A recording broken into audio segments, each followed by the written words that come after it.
চতুর্থ শ্রেণীর প্রিয় শিক্ষার্থী এসএল স্যার ইউটিউব চ্যানেল থেকে তোমাদের সবাইকে স্বাগতম। আজকে তোমাদের জন্য আরেকটি নতুন ভিডিও নিয়ে এসেছি। পরিবেশ ও বিজ্ঞান মডেল প্রশ্ন সেট নম্বর 1। খুব সহজে পরিবেশ ও বিজ্ঞান শিখি দ্বিতীয় পর্যায়ক্রমিক মূল্যায়ন 2026 সেট নম্বর 1 30 মার্কের একটি স্কুলের প্রশ্ন আমি বিশ্লেষণ সহ সম্পূর্ণ সমাধান দেখাবো তোমাদের এই ভিডিওতে। কাজে তোমরা যারা এখন আমার চ্যানেলটিকে সাবস্ক্রাইব করো তারা এখনই চ্যানেলটিকে সাবস্ক্রাইব করে বেল আইকনটি প্রেস করে তারা এরকম আরও অনেক ভিডিও পাওয়ার জন্য। আমরা প্রথমেই দেখতে পাচ্ছি যে একটা প্রশ্ন আছে সেকেন্ড ইউনিট টেস্ট পরিবেশ সেট নম্বর 1। এখানে যদি প্রশ্নটা একটু বড় করে দেখি তাহলে তোমরা দেখতে পাবে শূন্যস্থান পূরণ করো। মানুষ প্রথম ড্যাশ ধাতু আবিষ্কার করে। এখানে টোটাল 15টি প্রশ্ন আছে। হ্যাঁ, আর 2 নম্বরের সঠিক উত্তরটি খুঁজে নিয়ে লেখো। এখানে কোনটি সঠিক সেটা খুঁজে নিয়ে লিখতে হবে। 3 নম্বরে বাম দিকের সাথে ডান দিক মিল করো এবং 4 নম্বরে হচ্ছে দাহ্য বস্তু। এরকম করে টোটাল 2 মার্কের প্রশ্ন 4টি এবং 5 নম্বরের প্রশ্ন হচ্ছে তোমার দিন রাত কেন হয় ছবি এঁকে দেখাতে বলছে এবং ছবিটি ব্যাখ্যা করে ছবিগুলোর নিচে নাম লিখে পূরণ করো। যাই হোক, আমরা এক এক করে প্রশ্নটা দেখে নিলাম। এবার আমরা উত্তর দেখব। তা প্রথমেই দেখব 1 নম্বর। তা 1 নম্বরের টোটাল প্রশ্নটি আমি যদি আবার দিই, এই প্রশ্নটি যদি দেখতে পাও তোমার এই প্রশ্নটি কিন্তু এভাবে প্রশ্ন আসতে পারে। ছবিটি ব্যাখ্যা করবে এবং ছবিগুলোর নাম লিখে পূরণ করবে। ঠিক আছে, তা আমি প্রথমে 1 নম্বর প্রশ্ন, মানুষ প্রথম ড্যাশ ধাতু আবিষ্কার করে। এরকম করে টোটাল গোটা প্রশ্ন আছে। তা প্রথম বলবো মানুষ ড্যাশ ধাতু, মানুষ প্রথম লোহা খুঁজে পায় ড্যাশ থেকে, মানুষ প্রথম সুচ বানাতে ড্যাশ দিয়ে, যন্ত্রপাতি ইংরেজিতে ড্যাশ বলে এবং আদিম মানুষ পশু পাখির ছবি ও মূর্তি ব্যবহার করতো ড্যাশ হিসেবে।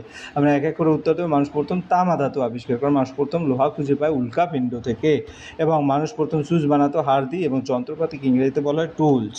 এবং 5 নম্বরে আদিম মানুষের পশু পাখির ছবি বা মূর্তি ব্যবহার করতো টোটেম হিসাবে। তাহলে আমরা 1 থেকে 5 পর্যন্ত দেখে নিলাম। এরপর 6, বালুচুরি কাজ করা থাকে ড্যাশ সারিতে এবং যারা লোহার কাজ করে তাদের ড্যাশ বলে। আমরা এক এক করে যদি বলি, বালুচুরি কাজ করা থাকে কুটির শিল্পে, যারা লোহার কাজ করে তাদের বলে ড্যাশ, কামার বলে তাদের।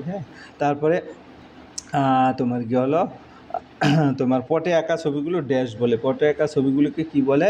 পটচিত্র বলে। ঝুমুর নাচ হয় পুরুলিয়া জেলায়, গম্ভীরা পালা হয় মালদা জেলায়। এরপর আমরা নম্বরে প্রশ্ন দেখবো। 4 ড্যাশ থেকে আলো পায়, পৃথিবী নিজের চারপাশে পাক খায় বলে ড্যাশ হয় এবং ড্যাশ প্রথম বলেন পৃথিবী নিজের চারপাশে পাক খায়। দূরবীন আবিষ্কার করেন ড্যাশ এবং বাংলা এক মহান সাধক বাউল হলেন। আমরা এক এক করে উত্তর দিই। চাঁদ সূর্য থেকে আলো পায়, পৃথিবী নিজের চারপাশে পাক খায় বলে আহ্নিক গতি হয়। কোপারনিকাস প্রথম বলেন পৃথিবী নিজের চারপাশে পাক খায়। দূরবীন আবিষ্কার করেন গ্যালিলিও। বাংলার এক মহান সাধক বাউল হলেন লালন ফকির। এরপরে আমরা চলে যাব পরের প্রশ্ন, শূন্যস্থান পূরণ বা এক সাথে যদি প্রশ্নের উত্তর দেখি। টোটাল 15টি প্রশ্ন এখান থেকে তোমরা দেখে নিলে। এরপরে তোমাদের 2 নম্বরের প্রশ্ন, সঠিক উত্তরটি খুঁজে নিয়ে লেখো। মঙ্গল গ্রহে নেমেছে কি? নেমেছে ক্যাসিনো, চন্দ্রযান, কিউরিসিটি। এবং আমাদের দেশ থেকে প্রথম মহাকাশ যান লাইকা, রাকেশ শর্মা না নীল আর্মস্ট্রং। আমরা এক এক করে উত্তর দেব। মঙ্গল গ্রহে নেমেছে চন্দ্রযান এবং পরে 2 নম্বরে আমাদের দেশ থেকে প্রথম মহাকাশে যান রাকেশ শর্মা। এরপরে অর্থাৎ আমরা এই রাকেশ শর্মায় টিক মারবো এবং এখানে চন্দ্রযান। বাম দিকের সঙ্গে ডান দিক মিল করা। সর্দি কাশি, তো সর্দি কাশি যদি আমরা একবার একটু দেখে নেই, সর্দি কাশি হচ্ছে তুলসী পাতা খেলে সর্দি কাশি ভালো হয়। ম্যালেরিয়া সারে শিংকোনা গাছ এবং রক্তপাত সারে হলে কুলেখাড়া পাতা এবং হার্টের অসুখ সারে অর্জুন গাছের ছাল।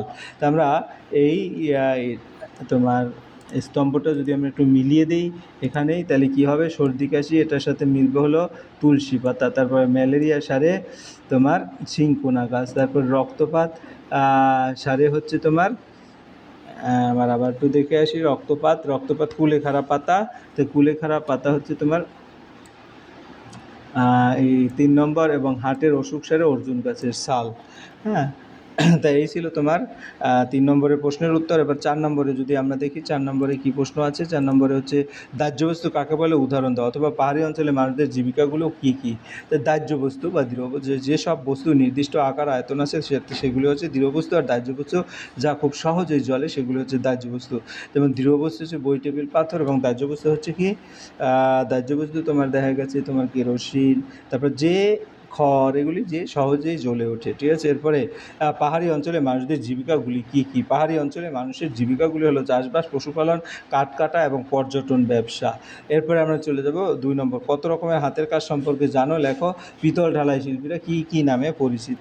তাহলে আমরা যত রকমের হাতের কাজের ধরন, মাটির কাজ, বাঁশের কাজ, কাঠের কাজ এবং তাঁতের কাজ। এবং তোমার পিতল ঢালাই শিল্পীরা কী নামে পরিচিত? পিতল ঢালাই শিল্পীরা পরিচিত কাঁসারি বা কর্মকার নামে। এরপর পরের প্রশ্ন, শিল্প কয় প্রকার ও কী কী? শিল্প তোমার যারা বিভিন্ন ধরনের জিনিস তৈরি করে তাদের শিল্প কর্মকার বলে। অর্থাৎ অথবা জীবিকা কাকে বলে? জীবিকা নির্ভর উপায় কয়েকটি জীবিকার নাম হলো চাষ, মাছ ধরা, ব্যবসা, শিক্ষকতা, এগুলিকে জীবিকা বলে। ঠিক আছে? এরপরে প্রশ্ন, চাকা কিসের প্রতীক? মানুষ প্রথম চাকার কিসের বের দিয়েছিল? তাহলে চাকা সভ্যতার অগ্রগতির প্রতীক। মানুষ প্রথম চাকা গরুর গাড়ির ব্যবহার শিখেছিল এবং সেটা কাঠের বের দিয়েছিল। ডোকরা হলো ধাতুর তৈরি এক ধরনের শিল্পকর্ম। ডোকরার জিনিস হাতি, ঘোড়া, পুতুল, ফুলদানি। এরপরে আমরা চলে যাব তোমার 5 নম্বরের প্রশ্ন। 5 নম্বরে, দিন রাত কেন হয়? পৃথিবী নিজের অক্ষের উপর পশ্চিম থেকে পূর্বের দিকে ঘোরে। এই ঘূর্ণনের ফলে পৃথিবীর এক অংশ সূর্যের আলো পড়ে, সেখানে দিন হয়, এবং অন্য অংশ আলো না পড়ায় সেখানে রাত হয়। আমরা যদি ছবিটা দেখি, পৃথিবী নিজ অক্ষের চারপাশে উপর পশ্চিম থেকে পূর্ব দিকে ঘোরে। এই ঘূর্ণায়নের ফলে পৃথিবীর যে অংশে সূর্যের আলো পড়ে, যেমন এখানে সূর্যের আলো পড়েছে, দিন হয়, এবং যে অংশে সূর্যের আলো পড়ে না সেখানে রাত হয়, অর্থাৎ এখানে রাত। আমরা ছবির মাধ্যমে দেখিয়ে দিই। ছবিটি ব্যাখ্যা করো। ছবিতে সূর্য, পৃথিবী এবং চাঁদের অবস্থান দেখানো হয়েছে।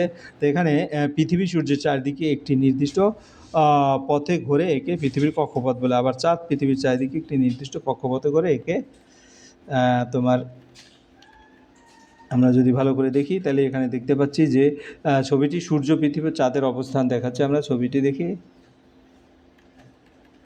তাহলে এখানে ছকে লিখতে হবে সূর্য, পৃথিবী, চাঁদ, পৃথিবীর কক্ষপথ, চাঁদের কক্ষপথ, সূর্যের আলো। আমরা যদি উত্তরটা ঠিকঠাকভাবে দেখাই তাহলে চাঁদ, ছবিটি সূর্য, পৃথিবী ও চাঁদের অবস্থান দেখানো হচ্ছে। পৃথিবী সূর্যের চারিদিকে একটি নির্দিষ্ট কক্ষপথে ঘোরে, একে পৃথিবীর কক্ষপথ বলে। আবার চাঁদ পৃথিবীর চারিদিকে একটি নির্দিষ্ট পথে ঘোরে, একে চাঁদের কক্ষপথ। চাঁদ নিজের আলো দেয় না, সে সূর্যের আলো পায় এবং সে আলো প্রতিফলিত করে। তাই এখানে খালি স্থানগুলি, যেমন একে হচ্ছে সূর্য, 2 নম্বর হচ্ছে পৃথিবী, 3 নম্বর হচ্ছে কক্ষপথ, 3 নম্বর হচ্ছে চাঁদ, এই যে এটা চাঁদ, এবং 4 নম্বর হচ্ছে পৃথিবীর কক্ষপথ, এই যে এটা চাঁদ, এবং 5 নম্বর হচ্ছে চাঁদের কক্ষপথ, এটা চাঁদের কক্ষপথ, এবং 6 নম্বর হচ্ছে সূর্যের আলো, এই যেটা সূর্যের আলো।